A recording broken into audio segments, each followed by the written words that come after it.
Yes, good morning, Ra. Today's concept is memory allocation in C. Memory allocation in C.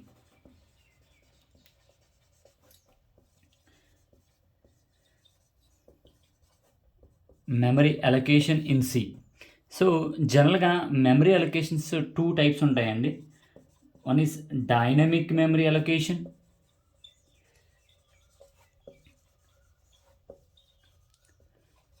Another is static memory allocation.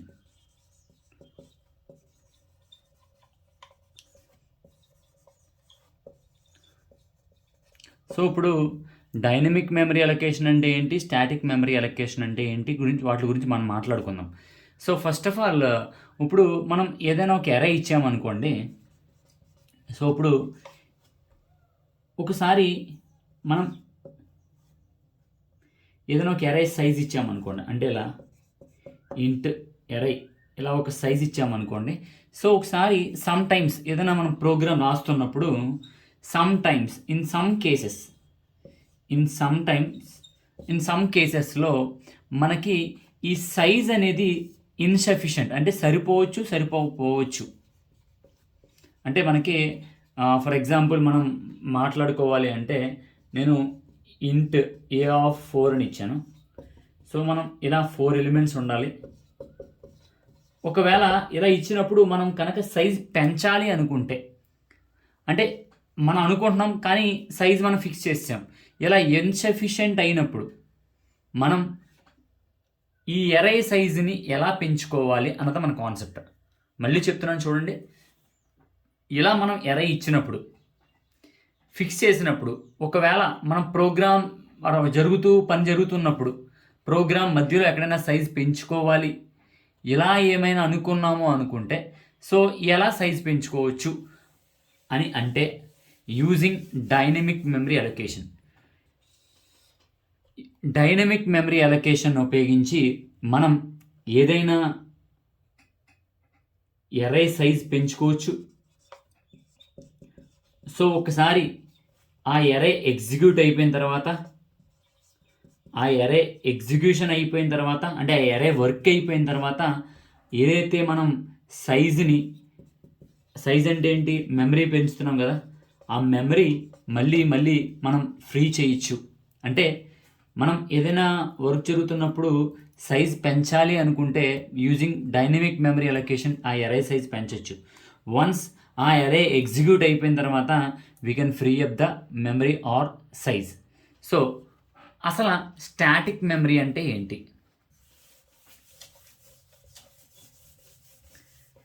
For example మనం ఏదైనా ఒక variable ఇలా ఇచ్చామనుకోండి, ఇంట్ ఏ అని ఇచ్చాం. So ఇప్పుడు ఇక్కడ మనం వేరియబుల్ డిక్లేర్ చేసాం. సో ఆటోమేటిక్గా మనకి మెమరీ అలొకేషన్లో ఇలా ఓపెన్ అవుతుంది. సో అంటే ఈ ఏ సైజ్ అనేది, ఈ ఏ ఒక్క సైజ్ అంటే మెమరీ అనేది ఫిక్స్డ్. ఎందుకు? ఏకి ఖచ్చితంగా పక్కన ఏకి ఇచ్చే వాల్యూ ఖచ్చితంగా 5 6 లేకపోతే 9 లేకపోతే 11 లేకపోతే 100, అంటే ఖచ్చితంగా ఇంటీజర్ ఇస్తున్నాం. అందుచేత ఇక్కడ మనం ఇంటూ వాడాం. సో మనందరికీ తెలుసు ఇంటీజర్ సైజ్ ఎంత, 2 bytes. సో ఏదైనా ఒక వేరియబుల్ నువ్వు డిక్లేర్ చేస్తే ఆ డిక్లేర్ చేసిన వేరియబుల్కి సైజు ఆటోమేటిక్గా ఫిక్స్ అయిపోయి ఉంటే ఆ ఫిక్స్ అయిపోవడాన్ని ఏమంటారు అంటే స్టాటిక్ మెమరీ అలొకేషన్ అని అంటారు. అంటే ఇక్కడ నువ్వు ఏకి ఇంటీజర్ ఇచ్చావు కాబట్టి ఆటోమేటిక్గా 2 bytes అనే మెమరీ అలొకేషన్ ఆటోమేటిక్గా తీసేసుకుంటుంది. సో అంటే ఇలా ఆటోమేటిక్గా తీసుకునే విధానాన్ని స్టాటిక్ మెమరీ అలొకేషన్ అని అంటారు.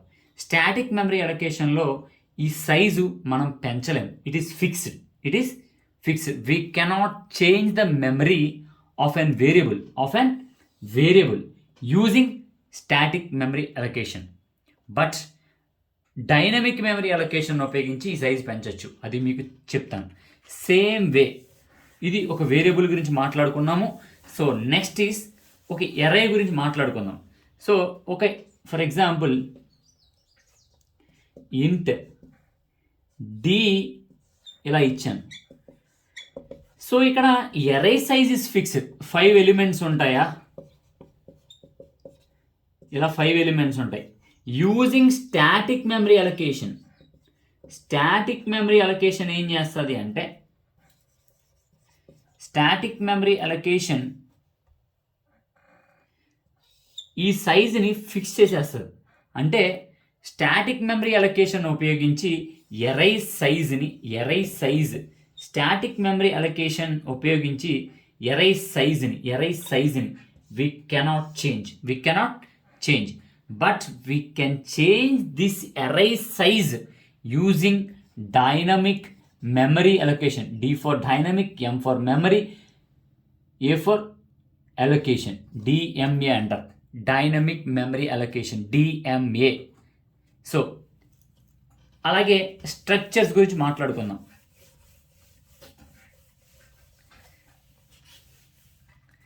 సో స్ట్రక్చర్స్ గురించి మనం మాట్లాడుకున్నప్పుడు స్ట్రక్ట్, అలాగే స్ట్రక్ట్ నేమ్ BSc అనుకోండి. సో BScలో ఉండే ప్రతి పిల్లవాడికి రోల్ నెంబర్ ఉంటుంది. సో అలాగే వాళ్ళ ఇనీషియల్,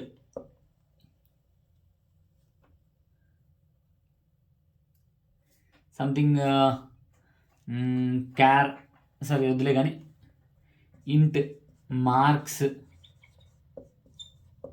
సో అలాగే ఫ్లోట్, పర్సంటేజ్ అని ఇచ్చాను. సో ఇలా స్ట్రక్చర్ని మనం క్లోజ్ చేసే ముందు ఖచ్చితంగా మీకు చెప్పాను, మనం ఇక్కడ వేరియబుల్స్ డిక్లేర్ చేసుకుంటే బాగుంటుంది అని. సో ఇక్కడ ఎన్ని వేరియబుల్స్ డిక్లేర్ చేశాను? 2 వేరియబుల్స్. ఇవన్నీ కూడా ఇదేమో స్ట్రక్చర్ నేమ్ అవుతుంది. స్ట్రక్చర్ యొక్క కీవర్డ్ ఇది స్ట్రక్ట్ అని. ఇవన్నీ కూడా ఈ స్ట్రక్చర్ ఇది ఒక యూజర్ డిఫైన్డ్ డేటా టైప్. ఈ డేటా టైప్కి మెంబర్స్ అంటే స్ట్రక్చర్ యొక్క మెంబర్స్. సో ఇవేమవుతాయంటే స్ట్రక్చర్ యొక్క వేరియబుల్స్. సో ఇప్పుడు E1కి నువ్వు రోల్ నెంబర్ రాయాలా, E1కి మార్క్స్ రాయాలి, E1కి పర్సంటేజ్ రాయాలి. అలాగే E2కి రోల్ నెంబర్ రాయాలా, E2కి మార్క్స్ రాయాలా, E2కి పర్సంటేజ్ రాయాలి. సో ఇక్కడ structure variables are fixed. So ఇప్పుడు ఇంకొక వేరియబుల్ రాయాలనుకుంటున్నాం, ఇలా వేరియబుల్స్ రాయాలనుకుంటున్నాం. By using static memory allocation, this is not possible. By using dynamic memory allocation it is possible. అంటే ఏదైనా ఒక వేరియబుల్ సైజ్ పెంచాలన్నా it is possible by using dynamic memory allocation. ఏదైనా array size పెంచాలన్నా it is possible by using and dynamic memory allocation. అలాగే ఏదైనా structure యొక్క variables పెంచాలన్నా it is possible by using dynamic memory allocation. Yes, ఇప్పుడు మనం టోటల్గా ఏం నేర్చుకున్నాము అంటే ఏదైనా ఒక వేరియబుల్ సైజ్ పెంచాలన్నా, అలాగే ఏదైనా ఒక ఎరే సైజ్ పెంచాలన్నా, లేకపోతే ఏదైనా స్ట్రక్చర్ యొక్క వేరియబుల్స్ పెంచాలన్నా, అంటే స్ట్రక్చర్ యొక్క వేరియబుల్ సైజ్ పెంచాలన్నా using static memory allocation, SMA static memory allocation possible కాదు. But using DMA dynamic memory allocation ఉపయోగించి ఒక వేరియబుల్ సైజ్ పెంచవచ్చు, ఒక ఎరే సైజ్ పెంచవచ్చు, ఒక స్ట్రక్చర్ వేరియబుల్ సైజులు కూడా మనం పెంచవచ్చు. So that's it. సో ఇప్పుడు ఈ డైనమిక్ మెమరీ అలొకేషన్లో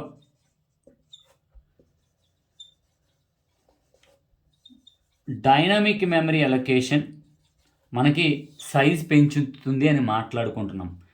ఎలా పెంచుతుంది, దేని ద్వారా, ఏ హెల్ప్ యూజ్ చేసుకుని పెంచుతుంది అంటే మనకి #include stdio.h అనే హెడర్ ఫైల్ ఉంది. సో అలాగే conio.h అనే హెడర్ ఫైల్ ఉంది. అలాగే math.h అనే హెడర్ ఫైల్ ఉంది. ఇలా చాలా హెడర్ ఫైల్స్ ఉన్నాయి. కానీ డైనమిక్ మెమరీ అలొకేషన్ ఒక predefined header file, predefined function అని కూడా అంటారు. ప్రీడిఫైన్డ్ హెడర్ ఫైల్స్ని ఇలాంటి ఒక హెడర్ ఫైల్ని ఉపయోగించుకుని కొన్ని ఫంక్షన్స్ ద్వారా ఇలాంటి హెడర్ ఫైల్ని ఉపయోగించుకుని కొన్ని ఫంక్షన్స్ ద్వారా ఎరే సైజ్ పెంచడం కానీ, వేరియబుల్ సైజ్ పెంచడం కానీ, స్ట్రక్చర్ సైజ్ పెంచడం కానీ జరుగుతుంది. సో అది ఏ హెడర్ ఫైల్ అంటే stdlib.h అంటే standard library dot header file అని అర్థం. Standard library dot header file stdlib అంటే ఇప్పుడు డైనమిక్ మెమరీ అలొకేషన్ ఈ హెడర్ ఫైల్ని ఉపయోగించుకుని ఒక 4 ఫంక్షన్స్ని ఉపయోగించుకుని వేరియబుల్ సైజ్ పెంచడం కానీ, ఎరే సైజ్ పెంచడం కానీ జరుగుతుంది. ఆ 4 ఏమి అంటే using 4 functions DMA dynamic memory allocation will increase size of an variable, will increase size of an array, will increase variables of a structure. So what are those 4 functions? malloc. So malloc for memory allocation, M for memory allocation. Okay na? Next calloc. So calloc అంటే ఏంటంటే కాంటిగ్యూస్ allocation. So next free అంటే ఏంటి అంటే వీటి ద్వారా ఏదైనా memory మనం size పెంచినా, అంటే ఫర్ ఎగ్జాంపుల్ ఇలా వేరియబుల్ సైజ్ పెంచినా లేకపోతే ఇలా ఎరే సైజ్ పెంచినా ఈ రెండింటిని ఉపయోగించి ఫ్రీ ఏం చేస్తుంది అంటే ఆ సైజుని మళ్ళీ క్లియర్ చేయడానికి వి యూస్ ఫ్రీ అనే function. This is called malloc function, this is called calloc function and this is called free alloc function. మీకు గుర్తుపెట్టుకోండి, ఇలా ఉంటే దాని ఫంక్షన్ అంటారని మీకు చాలాసార్లు చెప్పడం జరిగింది. 4వది ఏంటంటే రీఅలాక్ ఏంటంటే ఆల్రెడీ వీటి ద్వారా అలొకేట్ చేయబడిన మెమరీ సైజుని మళ్ళీ ఇది పెంచుతుంది, దాన్ని రీఅలాక్ ఫంక్షన్ అని అంటారు. So we have 4 functions.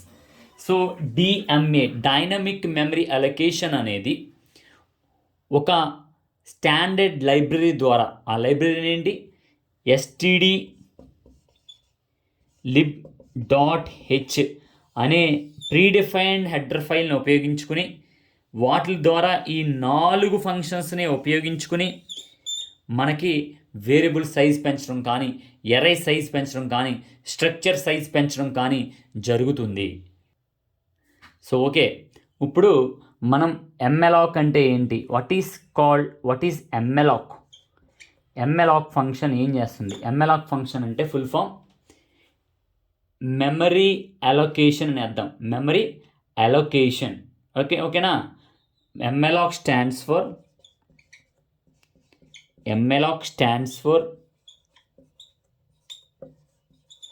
memory allocation. So ఏం చేస్తుంది malloc? ఏం చేస్తుంది? malloc allocates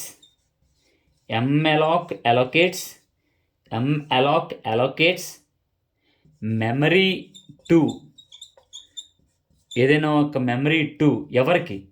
to variable. ఏదైనా ఒక వేరియబుల్కి మెమరీ అలొకేట్ చేస్తుంది, అలాగే స్ట్రక్చర్కి మెమరీ అలొకేట్ చేస్తుంది. సో ఇలా చేసుకుంటూ వెళ్తుంది. అంటే చూడండి, వేరియబుల్కి స్ట్రక్చర్స్కి మాత్రమే malloc మెమరీ అలొకేట్ చేస్తుంది. సో malloc అంటే ఏంటి? malloc stands for memory allocation and it allocates memory for variable and structure, not for array అమ్మ. ఇందులో malloc ఎరైస్కి ఏ విధమైన మెమరీ అలొకేట్ చెయ్యదు. నువ్వు int a అని ఇస్తే ఈ ఏకి మెమరీ అలొకేట్ చేస్తుంది malloc.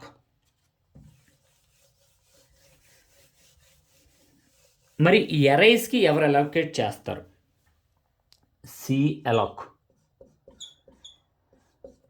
calloc అంటే ఏంటి అంటే కాంటిగ్యూస్ అలొకేషన్ అంటారు.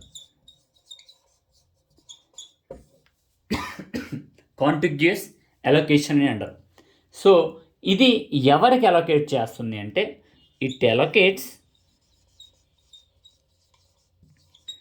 Memory to arrays.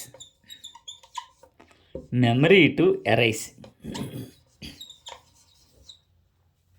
Calloc ఏం చేస్తుంది అంటే it allocates memory to arise.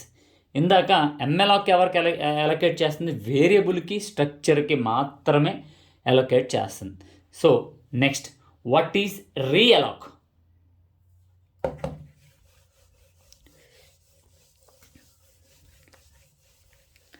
ఇక్కడ మీకు కొంచెం గమనించగలరు.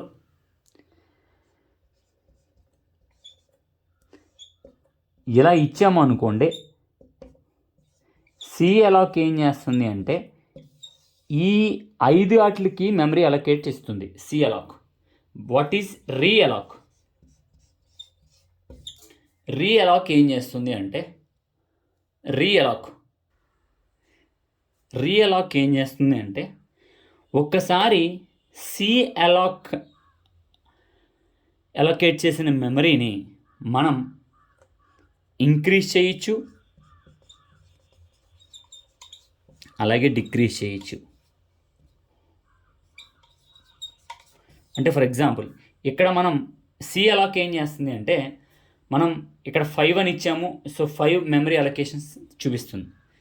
రీఅలాక్ ఏం చేస్తుంది అంటే దీన్ని తగ్గించుకోవాలన్నా కూడా అవకాశం కల్పిస్తుంది, అలాగే ఈ సైజుని పెంచుకోవడానికి కూడా అవకాశం కల్పిస్తుంది.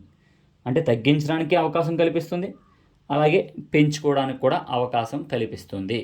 సో ఇది realloc. So what is realloc? Realloc is used to increase or decrease the size of an array. So okay, then finally what is free? What is free function?